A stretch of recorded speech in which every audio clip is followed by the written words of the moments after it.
wholeheartedly thank all our students and parents supporting our 20 years of journey.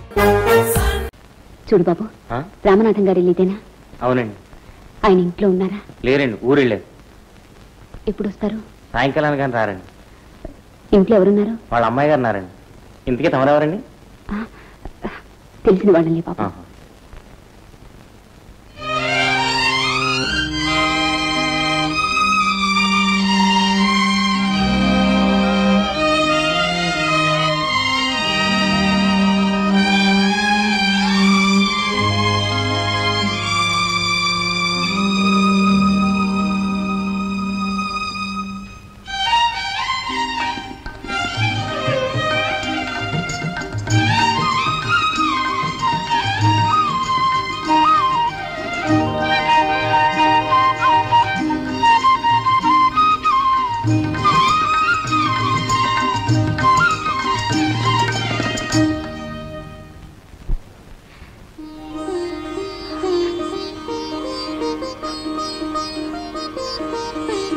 ఎవరండి?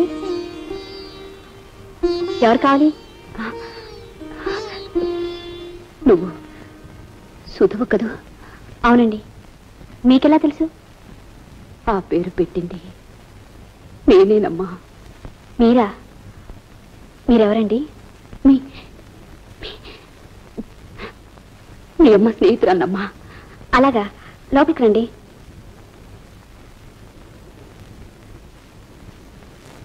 రండి, కూర్చోండి. కూర్చోండి. మా అమ్మ ఇప్పుడు ఎక్కడుందండి? తిరుపతిలోనే ఉందమ్మా. మా తమ్ముడిని చూడటానికి వస్తుంటే నిన్ను చూసి చేరిచ్చి రమ్మంది. తీసుకోమ్మా, తీసుకో. బాగుందా? కూర్చోండి.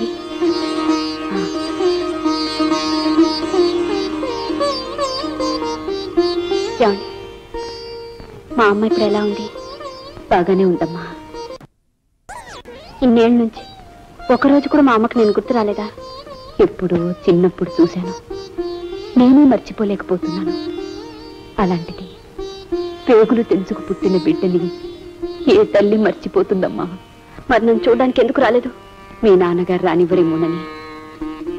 నిన్ను చూడాలని ఉన్నా ఆ కోరిక గుండెల్లోనే దాచుకుందమ్మా. ఏమ్మా, అమ్మని చూడాలనుందా? ఎందుకుండదండి? మా నాన్నగారిని చాలాసార్లు అడిగాను, ఏమీ చెప్పలేదు.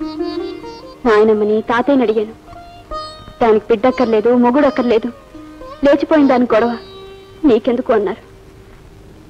ఏమండి, నిజంగా మా అమ్మ నన్ను మా నాన్న వదిలేసిందా? ఆకాశం సూర్యుణ్ణి చంద్రుణ్ణి వదులుకుంటుందమ్మా. మీ అమ్మ హరికథలు చెప్పుకుంటూ తన తల్లిని తమ్ముళ్ళని పోషిస్తూ ఉండేది. ఆ తర్వాత మీ నాన్నగారే ఉద్యోగం ఇప్పించారు. తన సంపాదనతో తన వాళ్ళను పోషించుకోవచ్చు అని మీ అమ్మను ఒప్పించి పెళ్లి చేసుకున్నారు.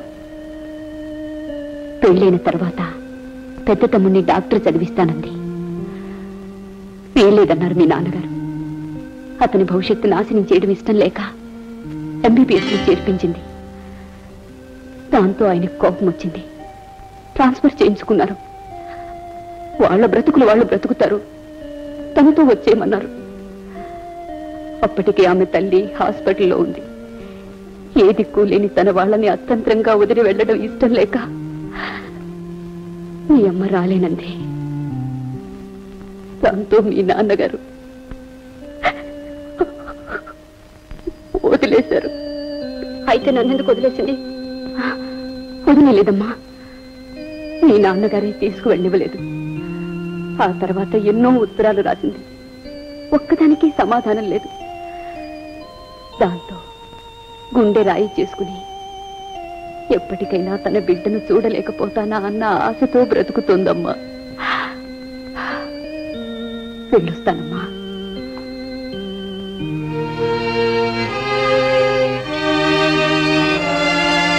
వస్తాను.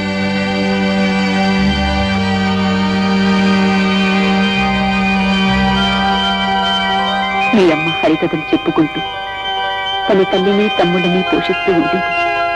తను సరదాగా నేర్చుకున్న హరికథ మమ్మల్ని పోషించడం కోసమని చెప్పడం మొదలుపెట్టింది. ఏమండి, మీ అక్కగారు ఊరి నుంచి వచ్చారు కదా? అవును. ఆవిడుండే తిరుపతిలోనే కదా? అవును. ఎక్కడున్నారు? వెళ్ళిపోయింది. వెళ్ళిపోయారా? ఎప్పుడు? ఉదయం. ఏమిటి సుధా, దేనికి? దేనికా? మీరు చెప్పారే ఆ కథలో తల్లిని బిడ్డని బలవంతంగా వేరు చేశారన్నారే, ఆ బిడ్డ నేనేనండి. ఆ బిడ్డ తల్లి మీ అక్కేనండి.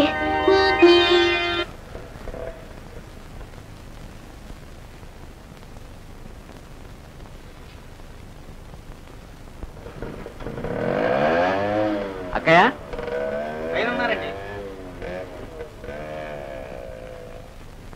పోనీ నేను ఫలానా అని చెప్పలేకపోయావా అక్క? ఎలా చెప్పనరా? ఎప్పుడో 16 సంవత్సరాల నాడు వదిలేసిన బిడ్డ దగ్గరికి వెళ్ళి నేనేనమ్మా మీ అమ్మను. ఆ రోజు నిన్ను విడిచిపెట్టి వెళ్ళిపోయాను. ఇప్పుడు నిన్ను వెతుక్కుంటూ వచ్చాను అంటే ఏ బిడ్డైనా ఏమనుకుంటుందిరా? నమ్ముతుందా? ఒకవేళ నమ్మినా నన్ను తల్లిగా చూస్తుందా? అంతకుముందు రకరకాలుగా వినుంటే అవన్నీ మనసులో పెట్టుకుని నన్ను అసహించుకుంటే మొహం పక్కకు తిప్పుకుని వెళ్ళిపోతే నేనేమైపోతానురా? అవన్నీ విని నేను భరించగలనా? బ్రతకగలనా? కనీసం ఇప్పుడు నా బిడ్డను ఆనందంగా చూడగలిగాననే తృప్తుంది. నా బిడ్డకు నా మీద ఏ దురభిప్రాయం లేదనే గర్వం ఉంది. ఇంతకంటే నాకు ఇంకేం కావాలరా? ఒరే, నువ్వు ఇప్పుడు చూడలేదు కానీ అమ్మాయి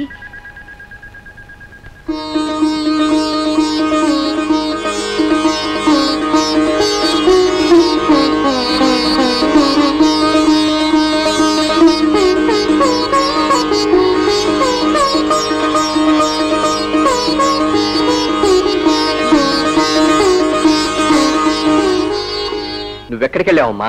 చాలా అవసరమైన పని మీద వెళ్ళొచ్చాను. నువ్వెక్కడికి వెళ్తున్నావు వాడికి చెప్పెళ్ళొద్దు. నువ్వు ఎప్పటికి కూడా రాకపోతే నా పరివేం అయ్యేదో తెలుసా? సరే, ఈ రోజు నువ్వు ఆఫీస్కి వెళ్ళకు. మధ్యాహ్నం నేను చూసుకోవడానికి పెళ్లివారు వస్తున్నారు. రై, నువ్వు పంతులు గారింటికి వెళ్ళి మధ్యాహ్నానికి ఏం కావాలో లిస్ట్ అడిగి తీసుకురా. చూడమ్మా, ఇలా చెప్పా పెట్టకుండా బయటకు వెళితే నలుగురు ఏమనుకుంటారు? లేదు నాన్న, మన ఇంటి పరిస్థితులు, నువ్వు పడుతున్న ఇబ్బందులు, అప్పుల వాళ్ళ ఒత్తిడి కళ్ళారా చూస్తున్నాను. అందుకే ఆలోచించి ఒక మంచి పని చేసుకొచ్చాను. నేను ఒక పెళ్లి కొడుకుని చూసొచ్చాను. అతను నాతో పాటే ఉద్యోగం చేస్తున్నాడు. అదేమిటమ్మా, నేను నీకు సంబంధం చూశాను. వాళ్ళు ఈ రోజే ఇక్కడికి వస్తున్నారు. కుర్రాడు ఉద్యోగం చేస్తున్నాడు. పైగా మన ఇంటికి వచ్చి మనతో పాటు ఉండటానికి కూడా ఒప్పుకున్నాడమ్మా. ఇతను అంతే నాన్న, ఒక అక్క అన్నయ్య తప్ప ఇంకెవరూ లేరు.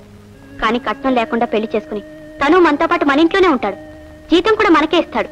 నా జీతం ఇంటి ఖర్చులకు సరిపోయినా తన జీతంతో అప్పులు తీర్చేయచ్చు. ఎలాగమ్మా? వాళ్ళు వస్తానన్నారు. ఎలాగో చెప్పేనానా, లేకపోతే మా అమ్మాయికి ఇష్టం లేదని చెప్పు ప్లీజ్. ఇతనైతే నాతో పాటు ఇంటి బాధ్యతలు పంచుకుంటాడు. ప్లీజ్ నానా. సరేనమ్మా. అయితే వాళ్ళ అన్నయ్యని అతని నీతో మాట్లాడడానికి రమ్మంటానా? అలాగే.